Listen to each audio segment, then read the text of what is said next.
はいどうもこんにちは、スプーキーモトチャンネルです。今回はですねレストアベースのバイクを手に入れたんでちょっと紹介したいと思います。このバイクはですねホンダの CB750K っていうバイクですね。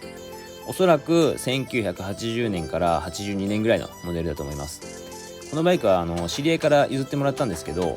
今バラバラの状態で部品もいくつか足りないみたいなんですよね。僕全然旧車とかね詳しくないんで、今部品が手に入るかとか、あと部品の相場とかもねあんま分かんないんで、完成できずに積んじゃう可能性もあるんですけど、自分の好みのスタイルにカスタムしながら、レストアできたらいいかなと思ってます。でどういうスタイルに持っていくかまだちょっと悩んでて、一回軽く組み上げて、ちょっと想像力をね立てようかなと思ってます。それじゃあね、とりあえず組んでいきたいと思います。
いやー、旧車いいですね。